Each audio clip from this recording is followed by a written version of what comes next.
বেঁচে থাকতে গেলে জীবনে আশার আলোটা খুব প্রয়োজন। আনন্দ খুশি আমাদের শান্তি দেয়। পথ চলতে গেলে একটা অন্ধকার রাস্তায় তুমি যত না ভালো চলতে পারবে, সামনে যে রাস্তাটায় আলো থাকবে সেখানে থেমে যাও। সেই রাস্তার আলোটাই বেশি তোমাকে চলতে সাহায্য করবে। হ্যালো এভরিওয়ান, আসসালামু আলাইকুম। কেমন আছেন আপনারা?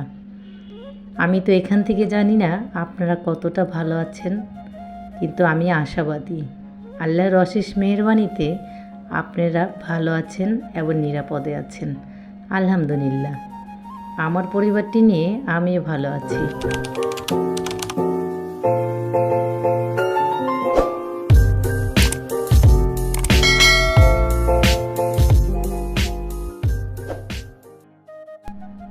স্বাগত জানাচ্ছি নতুন আরেকটি ভিডিওতে। যাই হোক, আজকের ভিডিওটাও আপনাদের কাছে অনেক গুরুত্বপূর্ণ এবং ভালো লাগবে। আমি সবসময় তো দেখাই রান্নাবান্নাগুলো, আজকে নাইবা আপনাদের আমি রান্নাবান্নাগুলো শেয়ার করব। এখানে কিছু শুকনো মরিচগুলো আমি রোদ্রে শুকিয়ে নিয়েছি, এটা ভর্তা খাওয়ার জন্য রেগুলার। তাই বোটাগুলো ফেলে জারে ভরে নিলাম যেন মসমস এবং ভালো থাকে। আর এখানে একটা আমি ইনডোর প্ল্যান্ট কিনেছিলাম কালকে, সেটাই আমি জার ছিল না যেহেতু 5 লিটার তেলের গ্লানে আমি কেটে এটার ভিতরে আপাতত রাখছি। পরে একটা ভালো দেখে আমি জার কিনে নিব, সেটাতেই লাগাবো আবার। এই ইনডোর প্ল্যান্টটা আমি আগে কখনো দেখিনি। এই পাতাগুলো যেভাবে দেখছেন না, একবারে ডাল ছাড়া ছাড়া, এটা কিন্তু রাতে একেবারে উপরের দিকে উঠে যায়, আরেকটা কালার হয়। এটা কিন্তু আমি এই ফার্স্ট দেখলাম। কোন আপুদের বাসায় এই ইনডোর প্ল্যান্টটা আছে আর এরকমই কিন্তু হয় কি না আমাকে কমেন্টের মাধ্যমে জানাতে ভুলবেন না।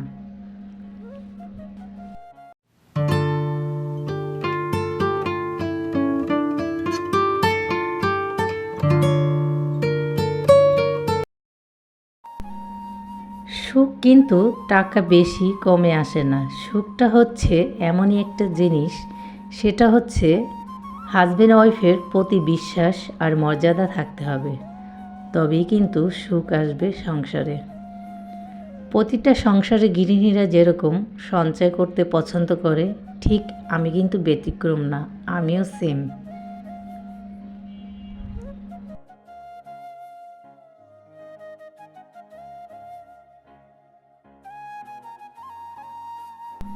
আমরা নারীরা হচ্ছি বটগাছের মতন, যত আমাদের যত্ন নেবে ততই কিন্তু বেড়ে উঠবে।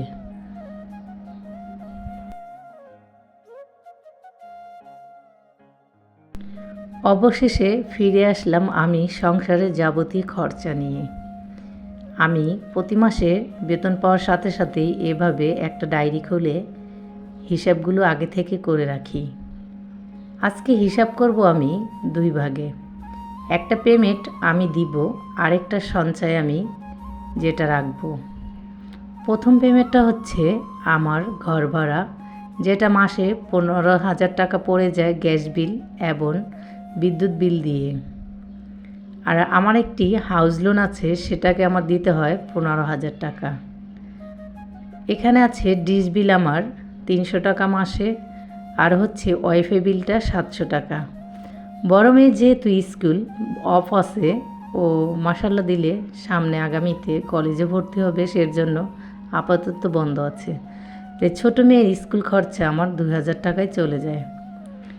আর বাকি সংসার খরচাটা হচ্ছে যেটা আমার চাল ডাল তেল আটা ইত্যাদি, যেটা শুকনা বাজার আর মাছ থেকে মাংস দিয়ে আমার মাসে 20,000 টাকা। আর যেটা আমার সবজি বাজার 4,000 টাকা আমি ধরে রাখি, দেখা যায় ওখানে 3,000 টাকা খরচ হয়, নয়তো 4,000 টাকা চলে যায়।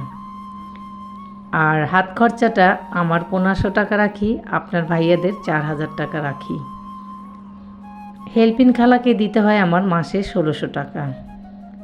আর এক্সট্রা বাচ্চাদের একটা খরচা আছে, সেটা আমি ধরে রাখি প্রতি মাসে 1,000 টাকা। শুকনো বাজারের যে আমি মাসিক হিসাবটা ধরলাম, আর সবজি বাজারের দেখা যায় ওখান থেকে 2,000 কি 3,000 টাকা কোনো মাসে বেঁচে যায়। সেই টাকাটা কিন্তু আমি আগেই ব্যাংকে ঢুকিয়ে ফেলি না, সেটা দেখা যায় মাসের শেষে যখন না লাগবে তখনই কিন্তু আমি ব্যাংকে রেখে দিই। আর যেটা আমি সেভিংস করি সেটা হচ্ছে আমার ব্যাংকে চলে যায় 10,000 টাকা আমার নামে, আর আপনার ভাইয়ের অফিসে একটা কোভিড ফান্ড আছে তার নামে, সেটা চলে যায় 5,000 টাকা।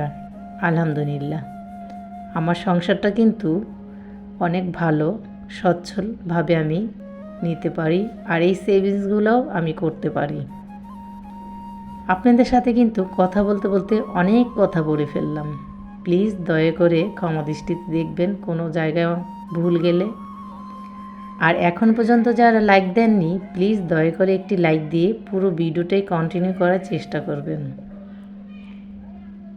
আসলে জীবনে চলতে গেলে কিছু হিসেব করেই চলতে হয়, সেটা কিন্তু না খেয়ে না, সেটা একদমই আমি করি না, আপনারাও করবেন না।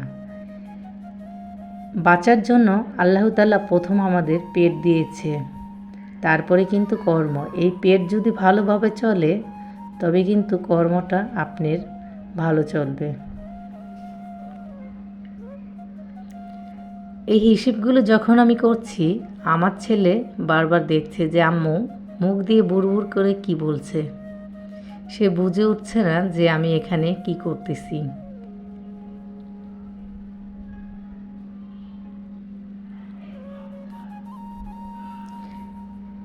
হিসেব করাটা প্রত্যেকটা সংসারে প্রত্যেকটা ফ্যামিলি করা দরকার, কারণ বৃদ্ধ বয়সে কার জীবন কীরকম যাবে সেটা কিন্তু একমাত্র ওই উপরওয়ালাই জানে।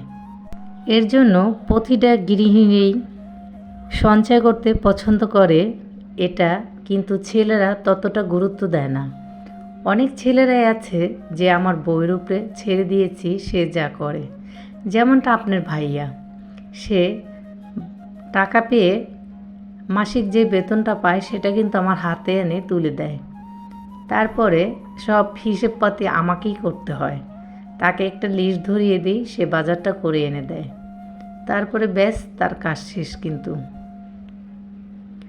তবে কিন্তু হাজব্যান্ড ওয়াইফের দুজনের প্রতি দুজনের বিশ্বাস মর্যাদা থাকতে হবে, তবেই কিন্তু সংসারের সুখগুলা উপরের দিকে উঠতে থাকবে। আর যে সংসারে বিশ্বাস এবং ভরসা নেই, লাখ টাকার উপরও ইনকাম করলে সেই সংসারে কখনোই উন্নতির মুখ দেখা যায় না। কথা বলতে বলতে ভিডিও শেষ প্রান্তে চলে আসলাম। সবাই ভালো থাকবেন, সুস্থ থাকবেন, নিরাপদে থাকবেন। দেখা হবে নতুন আরেকটি ভিডিওতে। আল্লাহ হাফেজ, আসসালামু আলাইকুম।